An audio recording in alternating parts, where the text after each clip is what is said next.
Hi there, and thanks for tuning in. So, what seems to be the problem with narcissism? Is it a real life problem, or is it just a trend on social media or a fad that people are just enjoying talking about? And is it going to just die out like everything else on social media? There is no doubt that the word narcissism has become a trend, a catch all phrase for all kinds of bad behaviors, and even a handy accusation for people we don't like. But aside from the fad, what exactly is narcissism? Is it a bad thing we need to get rid of?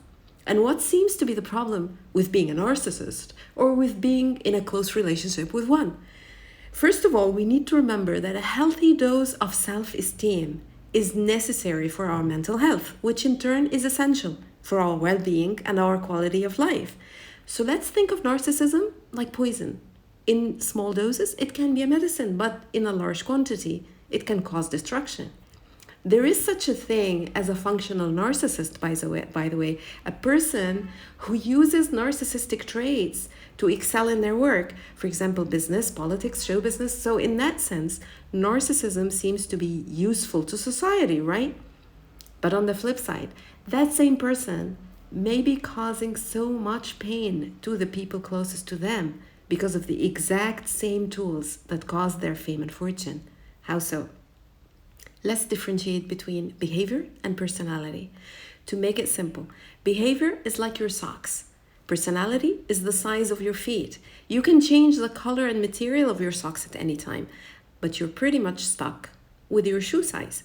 So while so many people around us may have some narcissistic behaviors that they may change if they try to, those who are narcissists by clinical standards must be diagnosed by a mental health professional to confirm that they have NPD, narcissistic personality disorder, in which case they have a much harder hill to climb in order for them to change. Those of us who have unhealthy behaviors can improve with some effort. They can change their socks, while those who have personalities that have been built around serious defects have a much harder task to do. And that is only if they recognize they have a problem that needs fixing.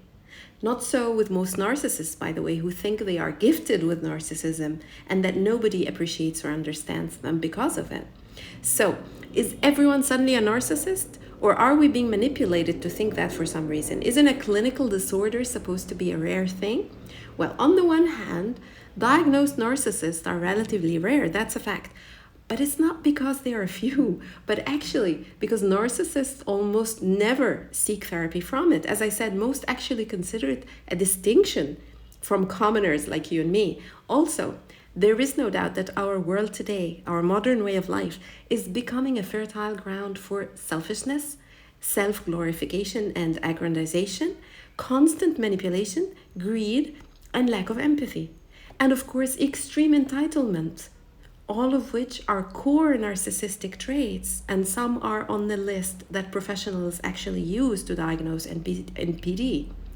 The modern way of life with extreme focus on the individual, rather than the family, team, or society as humanity has always been, is generally why we seem to see narcissists everywhere around us suddenly, because society is literally normalizing traits, behaviors, and manipulation techniques that belong to people with a clinical disorder. And this is where we see an additional complication. Because mental health awareness is on the rise, which is a fantastic thing, at the same time, social media allows a platform for all kinds of information.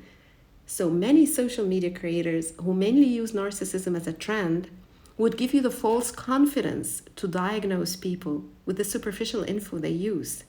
And while this may seem liberating and powerful at first, that suddenly you realize what's going on and you can point fingers and you can categorize people, what it actually does is play right into the hands of abusers, whose strategy is always to force you to focus on them and their problems and their needs and totally forget yourself in the process.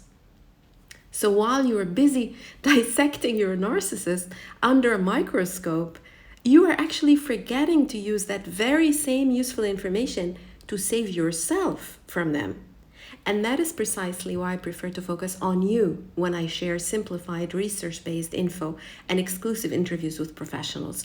My episodes discuss problems of behavior, personality, and malignant social norms, and problems in personal relations in order for you to learn to recognize abuse, to see that you have been abused or you're being abused, and whether you are being put in situations where you shouldn't be by someone in your close circle of connections.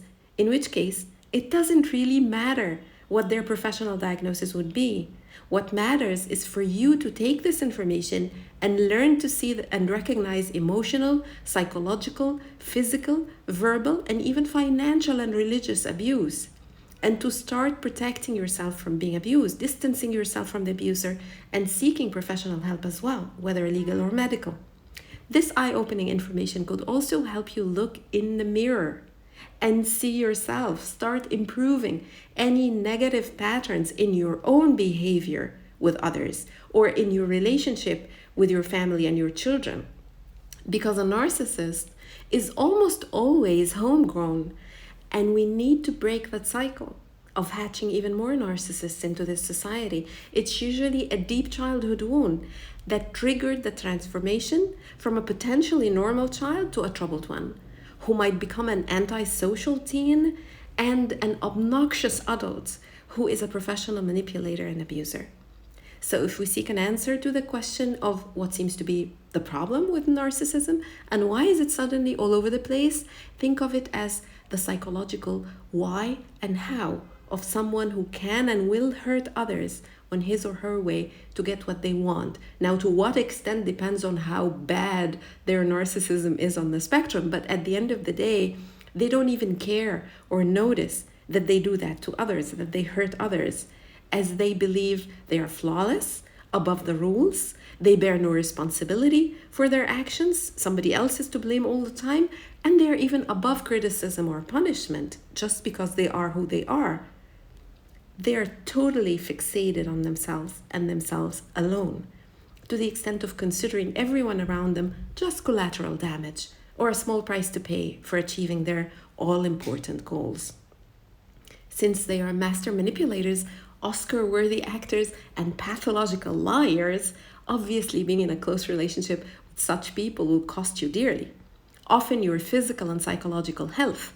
Many major physical problems are triggered by living in constant stress and trauma. If your psychology is suffering, your body will suffer as well with all its function, including your cognitive functions. So it's generally best to keep your distance at all costs if you can, or at least limit the communication to a bare minimum if you must stay in touch. In my episodes, I explain the behaviors, manipulation techniques, types of abuse, and social misconceptions, in addition to the intricate relationships inside a family, where a parent or a sibling is a narcissist, how it affects us terribly, how to heal from that damage, how to maintain our mental health, but most importantly, how to break the cycle. Let it stop with us, not pass it on to the new generations. We don't need any more narcissism or narcissists. As a communication skills expert, I use best practice techniques to make it as simple as possible for most people to follow and understand, so you can immediately apply what you learn and start improving your mental health today. Thankfully, over the past 4 years, this is already happening for hundreds of thousands of Arabic-speaking listeners worldwide, with episodes tailored for social problems in the Arab culture. And now I think it's time to expand to English-speaking listeners, as you have so many times asked me to start doing English episodes, especially second generation in Western countries, with topics and discussions tailored to suit their needs. And I need your help and participation in the comments and discussions to be able to address what matters most to you. So I look forward to reconnecting with you in the next episode, and until then, stay well.